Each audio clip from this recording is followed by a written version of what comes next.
Hey guys, I'm going to teach you how to make a seismograph.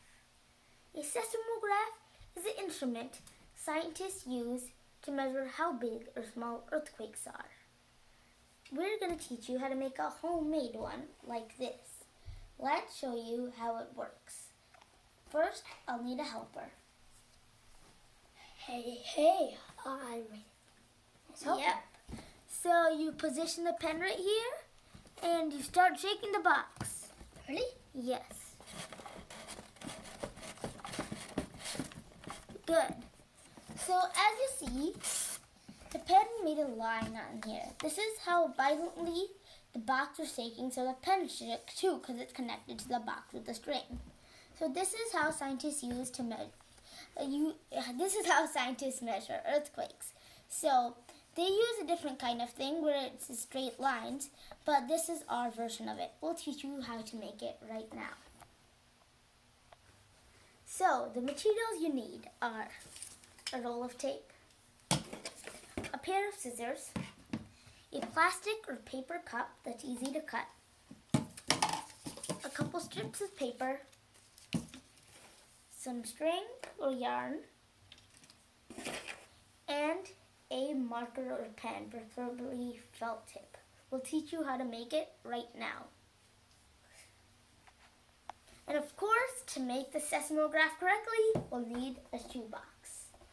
So, we start by punching 2 holes in the top of the box if you position it like this. These 2 holes, about 2 inches apart in the middle. After that, do a split in the bottom on one side and a slit on the bottom in the other, big enough for the paper to slide through, just like this. And here, grab it, slide it to the other side. Make sure they're in a straight line so the paper can go without curving like that, like this. Then, you'll need the cup. Punch 1 hole in the bottom, big enough for your pen to go through. It's without the cap, so you don't need to make it too big. Then some slits on the sides, big enough for the string to go through. One more thing I forgot, these 2 holes, they need to be big enough for the string to go through too. So next, you need to take the string, put it in one of the slits of the cup. Just tack it in there, and then you grab it, make it come out of the other side. Just like this. There we go. Pull so it's a little tighter, and just like this. Next, you put it in the shoebox like this and put these 2 through the holes on the top.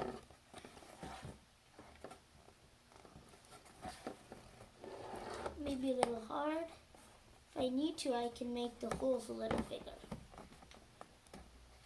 There we go. One side. Make sure the string doesn't get tangled.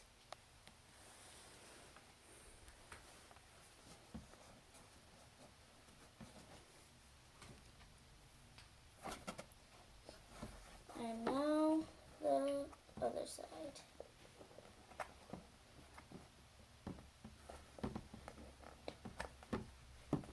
There we go. Now you have these 2 coming up the top. So now pull both of these strings high and make sure the cup is straight. Oopsies.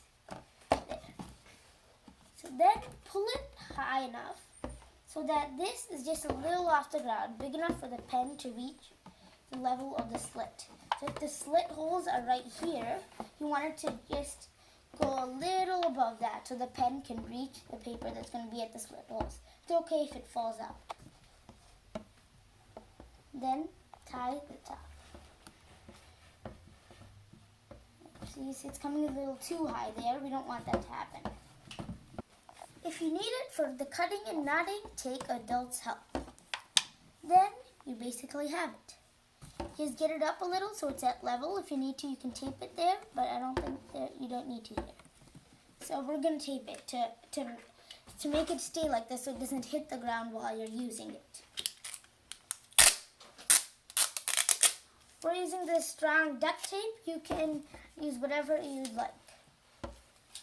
And maybe right there, good. And just tape it down right here, like this. Good.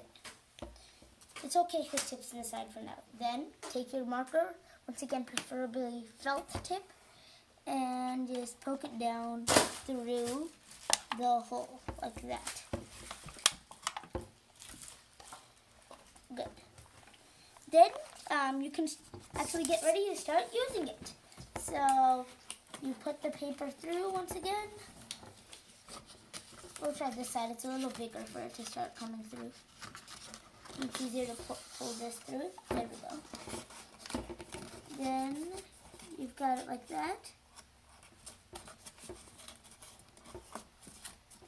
Maybe you need to make the slits bigger if it can't just fit through there. There we go. Now to use it, we'll need a helper again. Okay, so one person will need to take the box. Do you want to do that? Sure, yeah. And then the other person will need to hold this on the paper and pull the paper as they shake it. So start shaking. It might be easier if we have 3 people, so one can wiggle it and one can hold this and one can pull that. You may want to start drawing at the beginning because this came out of the slit right away. So we got this. So this is how violently he was shaking the box. So we'll show you another example, but this time I'll shake it so you'll get a better understanding of how it works. Okay, so my brother is going to show you how it works while I shake it. Ready, set, start pulling.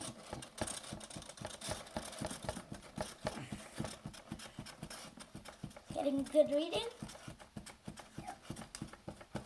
Oh, I think it's off. There we go. So, just like this. This is how, just like this. This is how hard, more violently I shook the box. So it's recording the magnitude of the shaking that I did. If it's bigger, it will be more violently, like going all over the place. If it's small, it would just be more like a straight line. So that's how you use the seismograph and figure out how big or small you're doing it. Hey guys, I hope you enjoyed this video. You should try this at home. It's a cool experiment. Subscribe to the fun stuff. And thanks for watching. See ya.